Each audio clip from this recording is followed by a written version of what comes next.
weeks. No, I did not enjoy being home for 6 weeks. It's important to have something to do, right? Like reason to get up in the morning. I'm like this.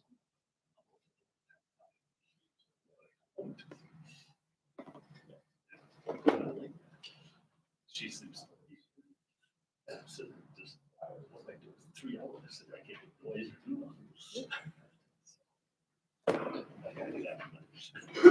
Yes. All right, Mr. Holdman, it is 5 o'clock.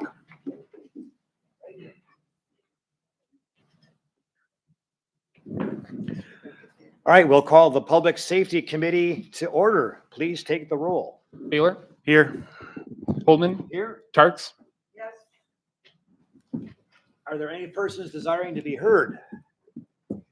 None. Consideration of the minutes from July 15th. I'll make a motion to accept the minutes from July 15th. I'll second that motion. All in favor? Aye. Aye. Okay, so for new business, the police department report will go first then. Finish reading it. Yeah, I know. It's just-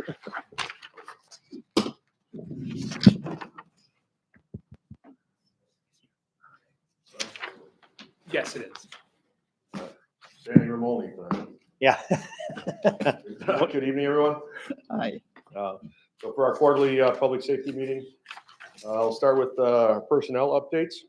The first one, I'll say the most significant on there, Officer Joel Foose has completed 25 years as of October 8th with our department, 25 years of service with the police department. He was hired back on October 8th of 2000, if you can remember where you were back then. He's now beginning his 26th year and looking to recognize his service at a full village board meeting in the coming month or so. Hopefully we'll get that scheduled up for him, but congratulations to Officer Foose. Ticker tape parade, or we do a ticker tape parade for him, We or? might, yeah. All right, Yeah, all the right. Official mayor, right? So October 8th, same start date. Just 22 years later, Officer Michael Niesenbaum has completed 3 years of service with the department as of October 8th. And also in this quarter, myself on August 31st, I completed 5 years of service with the department. And I'm in my 27th year of law enforcement. So, Thank you very much for all your service. Yeah. Yes, it does. That's what I was just thinking. Yeah. and then again, always update, there's no current or recent or ongoing disciplinary issues to report. Good deal. Training updates. During the quarter, our staff attended a total of 200 hours of outside departmental training this quarter. Two main trainings that we participated in. 1 month of September, all of our sworn members participated in 8 hours of training with our Lakes Training Group. So that's our training partners in Waukesha County out to the west. We train as organizations, as departments together. We intermixed officers, instructors, and we trained this time out at the Neshota Fire Department. They have a nice, I'll say like a makeshift building built inside their garage bay. So we were able to do room clearing, building searches, scenarios. They have a second story to it. So some good indoor tactical training. It was one of the stations that we worked. We also did some vehicle contacts training where we worked outside with an actual vehicle and did some work on traffic stop approaches, vehicle extractions, which are basically getting somebody out of a car that's non-compliant. And there's techniques and tactics that we train related to that. Handcuffing, searching, and some full scenario training. And we also did some defensive tactics training. We did some medical training related to tourniquet applications and use of force, legal doctrines. We incorporated all of that into our 8-hour training day. So it was really, really useful and good training for all of our officers. And the feedback from our people, and I believe them, but they said it was good, worthwhile training. So good to know that we're using our training hours to accomplish something for our officers. The other big undertaking for training, our annual in-service. Once again, we're attending WCTC, so it's a 24-hour, 3 8-hour day in-service training. I won't list all of the topics there, but those are all of the topics that are being included in the training. Basically, the days are broken up into Mondays are tactics training, so some room clearing, some firearms and concepts in and around vehicles, and then also defensive tactics, which involve ground escapes, handcuffing, team tactics, things like that to gain control in a setting.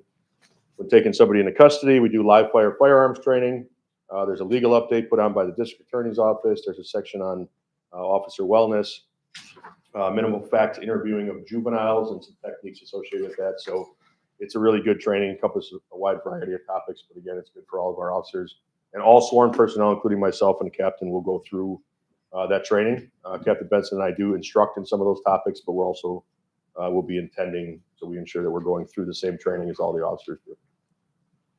Then also this quarter, Captain Benson went through his TASER instructor class, so that's a biennial update to maintain his instructor status as a TASER instructor. We also carry TASERs, and then the follow through was our annual TASER recertification that all officers that carry the TASER have to go through, and that consists of some classroom, a written test, and then some practical exercises involved in that. So that's something that we do every year. And then our time system or security awareness training. So the time system is basically a system that we use to run checks on individuals, license plates, criminal histories, items or articles that might be stolen or entered as stolen. Vehicle gets stolen, it gets put into the time system. That's effectively what it is, but same thing, biannually we have to complete certification in different modules to allow us access to that system. And then annually we have to conduct security awareness training, which has to do with security of personnel that come and go from the building, what we do and dispose of with somebody's driver's record or criminal histories, things like that. So we've been working on that training, and almost everybody's up to date, and they will be by the end of this month. So any questions regarding training or any other? I know you're all recertified in the TASER. Does every officer carry a TASER? Yes. Okay. Yep. All right, so some miscellaneous updates. I don't want to touch on all these, or I will, I guess, quickly, but again, going back to summer, this quarter goes back all the way to July, but National Night Out. Again, big thank you to everybody that helped out with that. It was another great success. Couldn't do it without the volunteers that all helped out with that. We look to continue that in the future and hopefully get some more volunteers on board to make that event bigger and better. And again, the big wrestling match that we had this year, something a little bit different. I said we're probably the only national night out in the state that had a live professional wrestling match at our event. So It drew the people. I mean, everybody went right there. Yeah. You know, so, again, a good community event. I know a lot of the kids really enjoyed that event and had a lot of laughs doing that. So that was good. St. Agnes Festival returned in 2025. There was no issues to report on the law enforcement aspect. The highlight for us was Captain Benson as a guest in the dunk tank. Everybody appreciated that. And we've already signed him up to return next year to the tank. So looking forward to that again. Hot Rods on Hampton was September 7th. Again, another successful event. No citations were issued this year, so that was good. I think the system that's in place is working well for both safety and as well as control of vehicles coming and going from the event. A few minor details, but when you have a crowd that large, that's expected, but nothing significant that took place. Yeah. All of our department radar and LiDAR units were tested and certified by an outside vendor that we have come in to do that, and that happens annually in August. So all of our radar and our LiDAR that we obviously run speeds off of and write citations, they have to be certified and calibrated every year if need be. So we're good to go. We have our certifications on that. Myself and Officer Knapp met with the library director back in August, one for an introduction for her new position, but then we also discussed some future potential community events involving our department and or the library. So we're working forward some items that she's got coming up specifically in the next year or so. The next one that's coming up specifically at the library is Officer Knapp is going to be conducting a presentation on scams and other things that are related for community members to attend. So Excellent. I don't have the date on that, but that's coming up. Yeah, So, that's excellent. excuse me. So trying to coordinate some of those things. We also have been working with the schools in our area. So I attended an all staff meeting and training at Emmanuel Lutheran back on August 13th. I was asked to attend. And all of our sworn personnel were also given tours of the facilities. Concept being, I worked with the facilities manager and the principal there. If something happens, even though it's in Brookfield, right, it's right next door, we're likely going to be there, if not first, very soon after, so that all of our people have a concept of what the facilities look like, what the buildings look like, how they connect, where the classrooms are, where the gym is, things like that, in case there were to be an emergency response. So that was well received both by the school who invited us and then by our staff. Comments were kind of, they didn't understand, they didn't realize how big the facilities were. So that was a positive. And then we also did some training. I facilitated some training at St. Agnes on August 26th.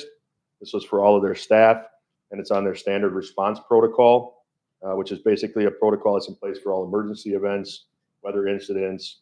If there's somebody, a dangerous subject that flees in the neighborhood, they have a system in place, generalized language that all of their staff is trained on, and all of our members are trained on as well. So, so that was well received. St. Agnes has made some really good strides in the last couple of years. We've been working with them on their safety protocols and developing a standard response to a lot of these things. So that's continuing to move forward. I'm proud of that. We conducted our annual inventory of all of our, it's called the LESO program. It's basically some government surplus equipment that we've had for many years. Annually, we have to certify that we have all of it and it's all accounted for. I'm looking into that program to see if it's worth continuing to move forward. Essentially, it's kind of become outdated, older equipment that we're really not using.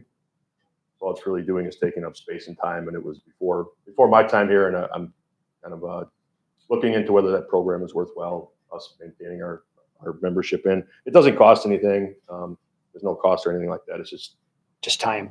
yeah, just time. And again, probably some things maybe are outdated at this point. So Officer Ratzloff, he continues to be on the board of directors for the Wisconsin Association for Identification. He attended his quarterly board of director meeting, so we're proud to have him represent our department on that statewide board. In September, we had an incident that occurred out in Pewaukee, and Captain Benson responded as part of our major investigative unit, which again is that coordinated unit of a bunch of different agencies from Waukesha County. When there's a major incident that occurs and we need resources beyond what the municipalities or the local communities can handle, we basically put it out to all the members that are on this team. So they specialize in photography, evidence collection, interviewing, searching, things like that. So Captain Benson went out in the middle of the night out to the village of Pewaukee. That was when they had a shots fired call where a neighbor shot up a neighbor's house and they needed assistance. So he was able to respond out and assist with that. But it just shows, again, our involvement with other communities. But I also want to point it out because it's a resource that we have available to us. Right. If and when something happens, we have officers from all over the county that are able to respond and well-trained investigators at that. So, I just mentioned, I think most of you are familiar with the fleeing incident that occurred back in October. Well, it was not on October 10th. It was back in February. October 10th, the suspect was found guilty of 2 felony counts: first-degree reckless injury and fleeing, eluding an officer, causing bodily harm. That was the one in which our squad was told that Officer Ratzloff was injured. He's scheduled to be sentenced on November 2nd, and Officer Ratzloff and I will be attending that. And as a side note, I did submit an affidavit to the courts for restitution, along with a letter to the judge documenting all of our overtime costs associated with that over the several months that Officer Ratzloff was off because of his injury, because of the suspect's actions. Mm-hmm. So whether we see any of it, I don't know, but we're hoping that at least it's ordered as part of the sentence. Some restitution for the village, because there's a pretty substantial amount of overtime and wear and tear in our department that had to cover all those shifts. That he couldn't. Where would that restitution come from? It would come from the suspect. Okay. So, so we'll have an update as far as sentencing after November 2nd. And then this comes into October a little bit, but Captain Benson headed things up, and Officer Foose assisted him with St. Agnes with their 8th grade class. They were doing a unit on evidence and forensics as it relates to criminal investigation, specifically on evidence, what constitutes evidence, how criminal investigations occur. And so Captain Benson put together a real nice program for the kids there. The school requested or asked if we could do something. So he had some real nice hands-on activities related to fingerprinting, dusting for fingerprints, other evidence collection techniques, how they can identify a certain individual and things like that. So it was well received by the school and the students for the most part. And the captain came back and said they had a really good time over there as well. So a lot of our interactions with the kids and at the schools are probably as rewarding for us as they are for the people that we're interacting with. So And then one last thing, and you'll see it probably on Facebook tomorrow or this week, but Officer Knapp has organized a Stuff a Squad event. I have a flyer here. It'll be put out, but it's Saturday, November 1st. He coordinated with Quick Trip and St. Agnes Food Pantry, and we're basically going to do a community event to help supply the food pantry here in Butler for the coming months as we go into the winter months and the holidays related to non-perishable items, toothpaste, deodorant, other things that people need, especially this time of year. So we're going to have some officers out there, and our goal is to fill a squad car with people coming and going from the store and or bringing items up there that they might get from another location. So another good community event that we're looking forward to here at the beginning of November. Any questions on any of those topics? You can see our incident data as we move forward. Nothing overly significant as far as calls for service. Vehicle crashes were up for the quarter, and actually into early October they continue to be. So don't have an exact reason for that, but we're looking into some commonalities. 124th and Hampton and 124th Street. We saw, fairly significant personal injury accidents in the last couple weeks. Two in the same afternoon, Yeah, like back- hours apart. Back to back. That was weird. Yeah. So one of the things that we're actually moving back, that you'll see that the speed sign is probably gone from your house. We're going to be moving it onto 124th Street. It's just a way to kind of keep people alert, reminding people, but also possibly some direct controls to see if there's a correlation between speed and or any of these crashes. One of them there clearly was, but we're definitely keeping our eyes on what Do you think the construction has anything to do with it on the highway? More traffic here? those incidents, no. Because they were, just knowing the circumstances, they were not Okay. related to that. I think generally the one had to do with speed and reckless driving, and the other two had to do with people not paying attention. So, First time. yeah. And then just a couple significant calls to update. Everybody was aware that back on September 14th, we had that significant call at the Derby District involving multiple other jurisdictions where the Waukesha County SWAT team came out and handled that. A safe resolution, that suspect was charged with one misdemeanor count in Waukesha County Court. And that case is still pending, but a safe outcome to that. We had a pursuit back on September 16th. Subject fled from a traffic stop here on the 12900 block of Hampton, turned around and went eastbound. And as we terminated the pursuit and ended it, the suspect crashed into a bunch of cars at Lovers Lane and Mayfair Road, and then climbed feet first out of the car, out the driver's window, and fled on foot. Subsequent investigation, we've identified the driver, and charges are referred to the district attorney's office for several felonies related to that. And then just one other case, and the only reason I bring this up, not because it's all that significant, but speaks to the kind of police work that most people don't realize we do. But we had a local business that had somebody that was falsifying time cards. They reported it to us. Through some good investigation, we're able to determine who the subject was, get him in custody, get him to confess that he was doing this while no longer employed, and it led to 2 felony counts in Waukesha County related to a theft from a business here in Butler. So again, not overly significant, but those are the kind of things that the officers are doing a really good job of on a day-to-day basis, and it takes a lot of time and effort. Sure. But the outcomes are what they are. They're just not things that maybe get, Headlines. celebrated or promoted. So Sure. just want to point that out as well. Just a quick go back to your first update to us about the Derby District. That evening I did, and I spoke to you about it before, but I was able to listen to a lot of the frequency, a lot of the dispatch, a lot, online. And I have to say, it just was completely flawless. The way 3 departments worked together and everybody just knew their job, and it was so smooth. It was unbelievable for the chaos that was going on that night. Drones flying, people out on sidewalks trying to find out what's going on. And your department and the other 2 all work together just flawless, which I think is your training that you are putting your guys through. So it should be commended. I appreciate that. And I would attribute that to, again, training and our good relationships with our neighboring agencies and the other agencies in Waukesha County. But thank you. Appreciate that. Arrest data on the next page here. Again, nothing overly significant that really jumps out at me, kind of a normal several months of arrests and crimes occurring here in the village. 20 individuals received citations.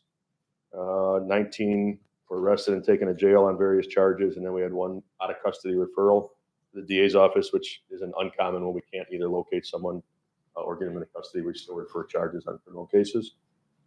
163 plus grams of marijuana, a small amount of methamphetamine seized. And then just a fleet update to kind of wrap things up here. So our new squad, our 2025, our newest squad is now fully in service and in patrol use. With that squad being put into place, we have implemented our squad assignment and rotation strategy for our frontline patrol vehicles. The short version of that is that officers are assigned to a specific squad car. 2 officers are, and they basically share that squad car. The goal being the new squad car, for example, isn't the one always being driven all the time, every day, every night. This new one, officers are assigned a squad. I believe it's going to have some accountability for them taking care of the equipment. And it'll also even out the mileage, wear and tear, usage on the cars as a long-term strategy that should keep our fleet well sustained for the future. So happy to talk about that more, but that's the goal with that. And then in that pursuit I talked about in September, 723 sustained some minor damage. At the conclusion of the pursuit, after the suspect crashed into 5 or 6 vehicles, the squad did sustain some minor damage to the rear end, either by striking another vehicle or another vehicle moving out and striking the squad. We'll determine that, but it's already been repaired, and it was minor damage. And then our other squad, 722, it's being used for court training, meetings, administrative duties. But that's the one, if you remember, the engine basically is blown on it, but it's able to operate under normal driving conditions. So not, I'll say, as a patrol vehicle with heavy acceleration, braking, et cetera, but it's just a normal car on the street. It's been operating fine for us, so we're going to continue to use it in that capacity, and residually it takes miles off of our squad cars. And then lastly, Skateland, not much to report. So we only had 2 actual calls for service. An assist EMS call and then a suspicious person, but they was verified that management knew who the person actually was. We do our usual extra patrols there. And then if you recall back October 7th at the last meeting, the board approved an amendment to their conditional use permit to extend the hours for the evening sessions on Fridays from 8:30 to 9, basically to put it in line with Saturdays to alleviate some congestion. And we have not seen any issues with that, and I don't anticipate that to be a problem. Thank you. Excellent. Thank you. Thanks, chief. Appreciate it. Yep. Outstanding. Thanks for your time. Pete, come on up.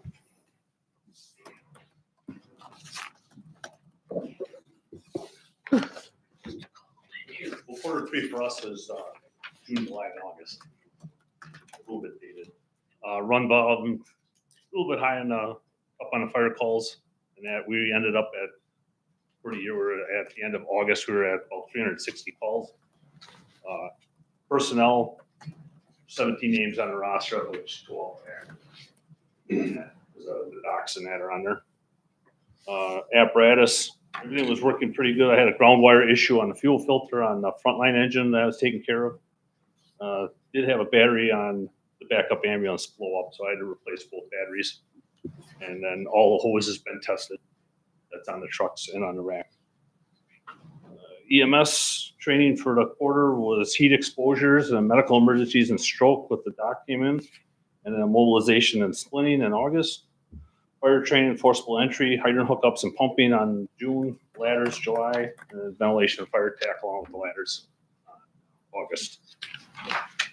As far as runs go, like the car accidents, there was that hazmat spill, the acid spill up at pool service. And then the big night on the 9th and the 10th there, they were out 11 times that night, which is all of them were handled. So basically that's in a nutshell. Yeah.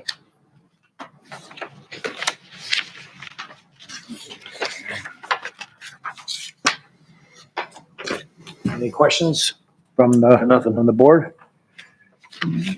Okay, excellent. Thank you, Pete. Thank you. Chief Cass, you're going to present also?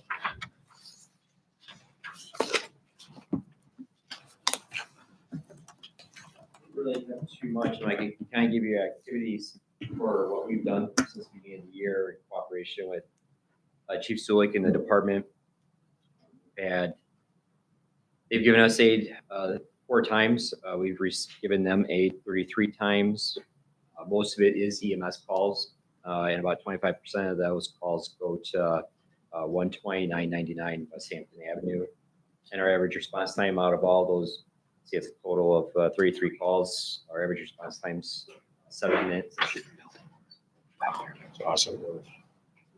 Now with that response time, is that a direct, that you guys are called direct, or is that response time after, is that from beginning of call to when you come, or is it from when Butler asks for help?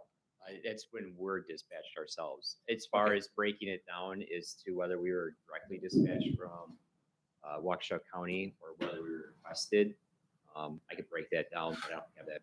Yeah, just, I guess my question, that's from when you got it, not like the Yeah. initial call. Sure. Yeah. 'Cause, Okay. at some point in July/August, we adjusted our response plans for any Charlie, Delta, or Echo call. Right, We were right. gonna be automatically Yep. dispatched. Okay. And it depends on how they code it. If they didn't code it that way, then we'd have to be requested. Right, and I know then you guys will get secondary to be called in. All right. But that response time of 7 minutes, 16 seconds is from when we were notified. That's And Chief Cass, can you just quickly review some of the transitionary items that we went over last week? Yeah, so we met with the police chief, DPW director, the village administrator, talked about water supply, what the DPW needed to know as far as like getting notified if there was a fire and if we ended up tapping the hydrant. So we got that contact information. We got information on the hydrant sizing. Meet with a consultant, Jeff Romer, on Friday, talk about that.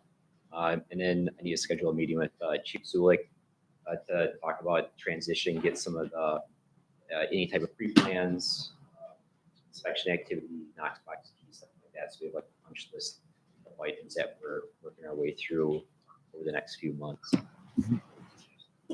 I notice your guys have been around, checking us out, Yeah, learning. You'll notice, especially probably on Sundays. Mhm. Sundays is our pre-plan day. So after they're done doing their rig checks, including the station, they go out, they pre-plan either a particular building or area. And so for Station 22, mainly right now, you'll probably see them driving around Sunday mornings in particular areas, just to kind of get an idea of like what's in the area, pre-plan maybe a particular building. Sometimes they'll hop out and just kind of talk tactics on stuff for 30 minutes or maybe an hour. And then at some point, you'll start seeing the other stations rotate up. good. Do you guys record or save that information so it can be passed along when someone's in there working a trade or overtime or, whatever, but Yeah, so either the information can be done a couple of different ways. So typically we have a tactical walkthrough sheet that we'll use. It's about 3 pages long, developed by the training division. It has like certain basic information and then they start talking tactics. It's more like a guide, especially for like a new officer that they'll use to teach the crew. And then right now we're also beginning to build out our pre-plans, which is on our RMS system is called Fireworks and it has a pre-plan component to it. So it's all computerized. They can use it certainly on response mode that would have active information for them. An incident at a particular business that they can use and they can also do the report real time as well. so, Depending on the yeah, so if an officer is working at that station closest to us and is not get a little overview of what's known. So, okay, that's great. Other questions from the board? Okay, then Lou, thank you, Chief Cass. Thank you, Chief. I'll make a motion to adjourn. I'll second that. All in favor? Aye. Aye. Right at 5:29. Just in time to leave.